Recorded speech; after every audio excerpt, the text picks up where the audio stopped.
അല്ല ഗൈസ്, അങ്ങനെ നമ്മൾ കാത്തിരുന്ന എലക്ഷൻ വന്നിരിക്കുകയാണ്. എന്ന് വെച്ചാൽ ഫെബ്രുവരി 20 നമ്മുടെ എലക്ഷൻ വരുന്നത്. എല്ലാ കോളേജിലും KTUവിൻ്റെ എല്ലാ കോളേജിലും എലക്ഷനാണ് നടക്കാൻ പോകുന്നത്. അപ്പോൾ നമ്മൾ കുറേ നാൾ കാത്തിരുന്ന് എന്തുകൊണ്ട് എലക്ഷൻ വരുന്നില്ല, അതോ നമ്മുടെ ഇപ്പം TKM കോളേജ് എന്ന് വെച്ചാൽ ഫുൾ ഓട്ടോണമസ് ആയി. അതുകൊണ്ട് നമ്മൾ വിചാരിച്ച് ഓട്ടോണമസ് ആയതുകൊണ്ട് ഫുൾ കോളേജ് ബേസ് ആയിരിക്കുമല്ലോ. അതുകൊണ്ട് നമ്മൾ വിചാരിച്ചു എന്ത് ചെയ്ത്, ഇനി എലക്ഷൻ ഒന്നും കാണൂല, നമ്മൾ ഓൾറെഡി ഇറങ്ങാറായി, ഇനി ഒരു 6 ആഴ്ച ആണ്ടുണ്ട്. അതുകൂടെ കഴിഞ്ഞ് നമ്മൾ ഇറങ്ങി, അപ്പോൾ ആ കോളേജിൽ നിന്ന് ഇറങ്ങി. പിന്നെ നമ്മൾ വരുന്നത് എന്തിനാ, സപ്ലൈ എഴുതാനും എന്തെങ്കിലും ആയിരിക്കും വരുന്നത്. അത് വേറെ കാര്യം. ഇപ്പം നമുക്ക് നമ്മുടെ കോളേജിൽ അങ്ങനെ എലക്ഷൻ വന്നിരിക്കുകയാണ്. അപ്പം നിങ്ങൾ വിചാരിക്കും ഞാൻ അങ്ങനെ എലക്ഷൻ വന്നതിൻ്റെ പേരിൽ വീഡിയോ എടുക്കുകയാണോ, അല്ലെങ്കിൽ ഏതെങ്കിലും ഒരു പാർട്ടി കൊണ്ടിട്ടിട്ട് ആ പാർട്ടിയെ വിജയിപ്പിക്കണം, അല്ലെങ്കിൽ ആരെങ്കിലും ജയിപ്പിക്കണം എന്നുള്ള ഒരു മൈൻഡിലും അല്ല ഞാനിപ്പോൾ സംസാരിക്കുന്നത്. അതിന് വേണ്ടിയോ അല്ല ഞാൻ വീഡിയോ എടുക്കുന്നത്. ഇപ്പോഴത്തെ കാര്യം എന്ന് വെച്ചാൽ, ഞാൻ പറയാവുന്ന കാര്യം എന്ന് വെച്ചാൽ, എലക്ഷൻ നമ്മൾ ലാസ്റ്റ് ഫൈനൽ, ഞാൻ ഫസ്റ്റ് ഇയർ വന്നപ്പം ഫസ്റ്റ് ഇയർ ആയിരുന്നോ സെക്കൻഡ് ഇയർ ആയിരുന്നോ എനിക്ക് ഡൗട്ടുണ്ട്. ഫസ്റ്റ് ഇയറോ സെക്കൻഡ് ഇയറോ എലക്ഷൻ ഉണ്ടായിരുന്നു. സെക്കൻഡ് ഇയർ ആണെന്ന് തോന്നുന്നു എലക്ഷൻ, ഫസ്റ്റ് ടൈം എലക്ഷൻ നടന്നത്. ഞാൻ പഠിച്ച ടൈമിൽ ഒറ്റ എലക്ഷൻ നടന്നോളൂ. അന്ന് ആരാ ജയിച്ചത്? UDSF ആണെന്ന് ജയിച്ചു. SFI തോറ്റ് എന്തോ ജയിച്ചായിരുന്നു. പിന്നെ SFI കുറേ നാൾ നിന്ന് എന്തൊക്കെയോ ഉണ്ട്. നമ്മളൊരു പാർട്ടിയിലും അങ്ങനെ അല്ലാത്തതുകൊണ്ട് പിന്നെ നമ്മൾ ഈ കാര്യമൊന്നും ചോദിക്കാനൊന്നും പോകത്തില്ല. അതങ്ങനെയാണ് നമ്മുടെ കാര്യം, നമ്മൾ നോക്കി പോകുന്നു. പാർട്ടിയൊക്കെ അവിടെ നടക്കും, നമ്മൾ പിന്നെ പാർട്ടിയുടെ പുറകെ നടക്കുകയോ അങ്ങനെയൊന്നും ചെയ്യത്തില്ല. പാർട്ടിയുടെ എന്തെങ്കിലും എന്തെങ്കിലും വീഡിയോയുടെ പരിപാടിയൊക്കെ ഉണ്ടെങ്കിൽ നമ്മൾ വീഡിയോ എടുത്ത് കൊടുക്കും, ആർക്കായാലും വീഡിയോ എടുത്ത് കൊടുക്കും. ഇന്ന പാർട്ടി ആ പാർട്ടി എന്നൊന്നുമില്ല. നമ്മളങ്ങനെ പാർട്ടിയെ സപ്പോർട്ട് ചെയ്ത് നടക്കുന്നവരല്ല. നോർമലി നമ്മൾ ആൾക്കാരെ കണ്ടായിരിക്കും നമ്മൾ സപ്പോർട്ട് ചെയ്യുന്നത്. ഇപ്പം നമുക്ക് എന്തെങ്കിലും ഉപകാരം ഉണ്ടോ? ഇപ്പം ഞാനിപ്പം കഴിഞ്ഞ വട്ടം വോട്ട് ചെയ്ത ആർക്കോ ആയിരുന്നു, എനിക്ക് പേരെന്ന് അറിഞ്ഞൂടാ. എന്ന് വെച്ചാൽ നമ്മളെ ഒരു ബോർഡിൽ ഏകദേശം നോർമലി നമ്മൾ വോട്ട് ചെയ്യാറുണ്ടല്ലോ. 18 വയസ്സ് കഴിഞ്ഞവർക്ക് എല്ലാവർക്കും ഇപ്പം വോട്ട് കഴിഞ്ഞ വട്ടം വോട്ട് ചെയ്തിട്ടുണ്ടോ? സെയിം അതേ പ്രൊസീജിയർ തന്നെ. ഇപ്പോൾ ഫസ്റ്റ് ഇയേഴ്സ് സെക്കൻഡ് ഇയേഴ്സൊക്കെ ചിലപ്പം വോട്ട് ചെയ്ത് കാണത്തില്ല. നോർമലി ഫസ്റ്റ് ടൈം ആയിരിക്കും അവർ വോട്ട് ചെയ്യാൻ പോകുന്നത്. സോ അവർക്ക് അറിയത്തില്ലായിരിക്കും. ചിലവർക്ക് അറിയായിരിക്കും, ചിലവർക്ക് അറിയത്തില്ലായിരിക്കും. ഇതിൽ പ്രായപരിധി ഇല്ലെന്ന് തോന്നുന്നു. 18 എല്ലാവർക്കും, കോളേജിലുള്ളവർക്ക് എല്ലാവർക്കും എലക്ഷൻ വോട്ട് ചെയ്യാൻ പറ്റും. അല്ലാതെ നോർമലി 18 വയസ്സ് കഴിഞ്ഞിട്ട് വോട്ട് ചെയ്യാൻ അങ്ങനെയൊന്നുമില്ല. എല്ലാവർക്കും വോട്ട് ചെയ്യാൻ പറ്റും. കോളേജിൽ പഠിക്കുന്ന എല്ലാവർക്കും വോട്ട് ചെയ്യാൻ പറ്റും എന്നുള്ള ഒരു ഇതുണ്ട്. പിന്നെ ഒരു കാര്യം എന്ന് വെച്ചാൽ, നമ്മുടെ കോളേജിലാണെങ്കിൽ SFI, UDSF പിന്നെ കുറച്ച് പാർട്ടി ഉണ്ടല്ലോ, 3-4 പാർട്ടി ഉണ്ടെന്ന് തോന്നുന്നു. നമുക്ക് പാർട്ടിയെ പറ്റി വലിയ അറിഞ്ഞൂടാ. എന്നാലും നമ്മൾ കാര്യങ്ങൾ പറയും. അത് നമ്മുടെ റൈറ്റ് ആണല്ലോ. വോട്ട് എന്ന് പറഞ്ഞാൽ നമ്മുടെ റൈറ്റ് ആണല്ലോ. സോ നമ്മൾ വിചാരിക്കണം നമുക്ക് ആർക്ക് വോട്ട് ചെയ്യണം, അല്ലെങ്കിൽ വോട്ട് ചെയ്യാതിരിക്കണം. അല്ലെങ്കിൽ നമ്മൾ ചിലവർ പല രീതിയിൽ വോട്ട് ചെയ്യുന്നവരുണ്ട്. ഒന്ന് പാർട്ടി ബേസ് വോട്ട് ചെയ്യുന്നവരുണ്ട്. എന്ന് വെച്ചാൽ പാർട്ടിയുടെ കാര്യം മാത്രം നോക്കി പോകുന്നവർ വോട്ട് ചെയ്യുന്നുണ്ട്. അപ്പം അത് കഴിഞ്ഞിട്ട് പറയാനുള്ളത് വെച്ചാൽ, നമ്മൾ ആൾക്കാരെ നോക്കി നമ്മൾ വോട്ട് ചെയ്യാറുണ്ട്. പിന്നെ നമുക്ക് ചിലവർക്ക് പാർട്ടി കാണത്തില്ല. എന്ന് വെച്ചാൽ ഒരു പാർട്ടിയിലും ഇല്ലാത്തവരുണ്ട്. അവരെ മാനിപ്പുലേറ്റ് ചെയ്ത് ചിലപ്പം പാർട്ടിക്കാരെ തന്നെ ചിലപ്പം അത് അവിടെ വോട്ട് ചെയ്യും, ഇവിടെ വോട്ട് ചെയ്യും എന്നൊക്കെ പറയും.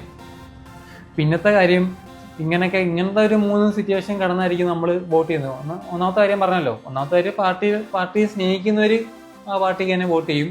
പിന്നെ പാർട്ടിയിലൊന്നും ഇല്ലാത്തവർ ഏതെങ്കിലും ഒരു പാർട്ടിയെ കുത്തിയെന്ന് പറഞ്ഞ് കുത്താൻ അങ്ങനെ അങ്ങ് പോകും. മനസ്സിലായോ?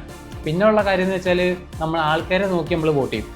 ഇപ്പോൾ കൂടുതലും ഇപ്പോൾ ആൾക്കാരെ നോക്കി നമ്മൾ വോട്ട് ചെയ്യാറുള്ളത്. എന്ന് വെച്ചാൽ ആൾക്കാർ എങ്ങനെ ആൾക്കാർ നമുക്ക് പരിചയമുള്ള ആൾക്കാരാണോ, അത് ആൾക്കാർ വന്നാൽ നല്ല കാര്യങ്ങൾ നടക്കുമോ എന്നുള്ളൊരു മൈൻഡ് നമുക്ക് വരും. സോ ഇപ്പം നോമിനേഷനൊന്നും വന്നിട്ടില്ല, കുറച്ച് പേരുടെ എന്തോ വന്നിട്ടുണ്ട്. നോമിനേഷൻ വരുമ്പോൾ നമുക്ക് വേറൊരു വീഡിയോ ഇടാം.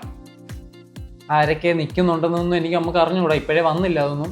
വരുമ്പോൾ നമുക്ക് അത് നോക്കി നമുക്ക് ഒരു വീഡിയോ ക്രിയേറ്റ് ചെയ്തിടുന്നതായിരിക്കും. പിന്നെ നിങ്ങളുടെ ഇഷ്ടം, നിങ്ങൾക്ക് ഇഷ്ടമുള്ള പാർട്ടിയാണോ, അതോ ആൾക്കാരെയാണോ, അതോ വേറെ എന്തെങ്കിലും ബേസിസ് അനുസരിച്ചാണോ ഇഷ്ടമുള്ളത് എന്ന് വെച്ച് നിങ്ങളങ്ങ് ചെന്ന് വോട്ട് ചെയ്യുക, അത്രേ ഉള്ളൂ. പിന്നെ പറയാനുള്ള കാര്യം എന്ന് വെച്ചാൽ, നോക്കി വോട്ട് ചെയ്യുക, അതേ ഉള്ളൂ. ഓരോ പേരും കാര്യങ്ങളും നോക്കി വോട്ട് ചെയ്യുക. ഫെബ്രുവരി 20 വോട്ടിംഗ് എലക്ഷൻ കാര്യങ്ങളൊക്കെ. പിന്നത്തെ കാര്യം പറയാനുള്ളതെന്ന് വെച്ചാൽ, കഴിഞ്ഞ ഇതുപോലെ വോട്ട് എലക്ഷൻ നടക്കുന്ന അന്ന് തന്നെ റിസൾട്ടും അറിയാൻ പറ്റും. റിസൾട്ട് വൈകിട്ട് 6 മണി 7 മണി 8 മണിയൊക്കെ ആകുമ്പം റിസൾട്ടും അറിയാം. എലക്ഷൻ തീരുന്ന വെച്ചാൽ 4-5 മണി വരെയാണ് എലക്ഷൻ ഉള്ളൂ. നമ്മൾ നോർമലി ഇവിടെ വോട്ട് ചെയ്യാൻ പോകുമല്ലോ, ആ ഒരു ടൈം വരെ ഉള്ളൂ കോളേജിലും. പിന്നെ കോളേജ് വലിയ പിള്ളേരില്ലല്ലോ, അങ്ങനെ വലിയ ഇതല്ലല്ലോ. കോളേജാണെങ്കിൽ പെട്ടെന്ന് വോട്ട് ചെയ്ത് കഴിഞ്ഞു. പിന്നെ വൈകിട്ടിരുന്ന് എണ്ണി കാര്യങ്ങളൊക്കെ റിസൾട്ടും വരുന്നു. ഒരു ദിവസം കൊണ്ട് പരിപാടി വരും. പരിപാടി തീർന്നിട്ട് പിന്നെ ഇലക്ഷൻ വരുന്ന ടൈമിൽ പിന്നെ കുറേ വാഗ്ദാനമൊക്കെ തരും. എന്താ വെച്ചാൽ അത് ഏതൊരു പാർട്ടി ആയാലും, പാർട്ടിയുടെ പേര് ഞാൻ പറയുന്നില്ല, ഏതൊരു പാർട്ടി ആയാലും വാഗ്ദാനങ്ങൾ തരും. അത് ചെയ്യാം, ഇത് ചെയ്യാം, അങ്ങനെ ആവും, ഇങ്ങനെ ആവും, മറിച്ചേതാവും, ഇങ്ങനെ നിന്നാൽ അങ്ങനെ ആവും, ഇങ്ങനെ നിന്നാൽ മറ്റേതാവും എന്നൊക്കെ ഓരോന്നൊക്കെ വന്ന് പറയും. അതൊക്കെ പാർട്ടി ജയിക്കാൻ വേണ്ടിയുള്ള ഒരു ചെറിയൊരു കാര്യങ്ങളും. പിന്നെ അതിൽ ചിലവർ അതൊക്കെ നടത്തിയെടുക്കും, പിന്നെ ചിലവർ നടത്തിയെടുക്കാത്തവരും ഉണ്ട്. പാർട്ടിയാണ്, അവർക്ക് ജയിക്കണം എന്നുള്ള ഒരു തോട്ടേ ഉള്ളൂ. എന്നുവെച്ചാൽ എന്തൊക്കെ കാര്യങ്ങൾ നിങ്ങൾക്ക് പറഞ്ഞു തന്ന് നിങ്ങളെ മാനിപ്പുലേറ്റ് ചെയ്ത് ആ ഒരു പാർട്ടിക്ക് വേണ്ടി വോട്ട് ചെയ്യണം എന്ന് അവർ പറയത്തുള്ളൂ. വേറെ കാര്യങ്ങളൊന്നുമില്ല. ഇങ്ങനെ ആരും വന്ന് പറയത്തുമില്ല. പിന്നെ നിങ്ങളുടെ ഇഷ്ടം, നിങ്ങൾക്ക് തോന്നുന്ന പാർട്ടി ആയാലും ആൾക്കാരായാലും എന്തുമായാലും വെച്ചാൽ നിങ്ങൾ പോയി വോട്ട് ചെയ്യുക, അത്രേ ഉള്ളൂ. വോട്ട് മിസ്സാക്കരുത്. ആരും വീട്ടിൽ പോകാൻ, ഈ കോളേജിലെ ഒറ്റൊരു കാര്യമാണ്, ഞായറാഴ്ചയും വെള്ളിയാഴ്ചയും ആകുമ്പം എല്ലാം വീട്ടിൽ പോകും. ഇപ്പം ഞാനായാലും വീട്ടിൽ പോകും. വെച്ചാൽ ആരും ഇല്ല കോളേജിൽ, നോർമലി ഒരു വൈബാക്കാൻ കോളേജിലില്ല. പിന്നെ നമ്മളിപ്പം കഴിയാറായി, നമ്മൾ എൻജോയ് ചെയ്യേണ്ട ടൈമൊക്കെ നമ്മൾ കഴിഞ്ഞു, നമ്മൾ എൻജോയ് ചെയ്ത് കഴിഞ്ഞു. ഇനിയുള്ള first years, second years, fourth years, third years എല്ലാവർക്കും ഇനി എൻജോയ് ചെയ്യാനാണ് കിടക്കുന്നത്. നമ്മളിപ്പോൾ ഇപ്പം ഫെബ്രുവരി ആയി, ഫെബ്രുവരി, മാർച്ച്, ഏപ്രിൽ, മാർച്ച് വരെ ഉള്ളൂ, മാർച്ച് പകുതി വരേണ്ടേ ഉള്ളൂ നമ്മൾ. അത് കഴിഞ്ഞ് നമ്മൾ കഴിഞ്ഞു. പിന്നെ നമ്മൾ വരേണ്ട കാര്യം ഞാൻ പറഞ്ഞല്ലോ, പിന്നെ സപ്ലിക്ക് വന്നാൽ മതി, കഴിഞ്ഞു, പരിപാടി കഴിഞ്ഞു. ഇനി ബാക്കി കാര്യങ്ങളൊക്കെ നിങ്ങളുടെ കയ്യിലിരിക്കുന്നു. നിങ്ങൾക്ക് ഇഷ്ടമുള്ള ആൾക്ക് വോട്ട് ചെയ്യില്ല. ഓക്കെ, വോട്ട് മിസ്സാക്കരുത്. ഒരു കാര്യം കൊണ്ട് വോട്ട് മിസ്സാക്കരുത്. എല്ലാവർക്കും വോട്ട് ചെയ്യാൻ പറ്റും, നോക്കി വോട്ട് ചെയ്യുക എന്നേ ഞാൻ പറയുന്നുള്ളൂ. ഇന്ന പാർട്ടിക്കൊന്നും ഞാൻ വോട്ട് ചെയ്യാൻ പറയുന്നില്ല, നോക്കി വോട്ട് ചെയ്യുക, അതേ ഞാൻ പറയുന്നുള്ളൂ. ഓക്കെ, നമുക്ക് അടുത്തൊരു വീഡിയോ കാണാം. പിന്നെ ഒരു കാര്യമുണ്ട്, ഇലക്ഷനാണ്, എന്തോ പ്രൊസീജിയറൊക്കെ ഉണ്ട്. ID കാർഡ് വേണം. പിന്നെ ID കാർഡ് മാത്രം മതിയെന്ന് തോന്നുന്നു കേട്ടോ. ID കാർഡായിട്ട് ചെല്ലാൻ പറ്റത്തുള്ളൂ. ചെന്ന് വോട്ട് ചെയ്യാം, അത്രേ ഉള്ളൂ, നിങ്ങളുടെ ഇഷ്ടം. പിന്നെ ബാക്കിയുള്ള ഒരു വീഡിയോ ഞാൻ ഇടുന്നതായിരിക്കും. എന്നുവെച്ചാൽ ഏതൊക്കെ പാർട്ടി, ഇങ്ങനെയുള്ള ആൾക്കാരൊക്കെ നിൽക്കും എന്ന് എനിക്ക് അറിഞ്ഞൂടാ. സോ അതൊക്കെ കണ്ടിട്ട് നമുക്ക് വേറെ വീഡിയോ ഇടാം. ഓക്കെ, അപ്പോൾ ബൈ.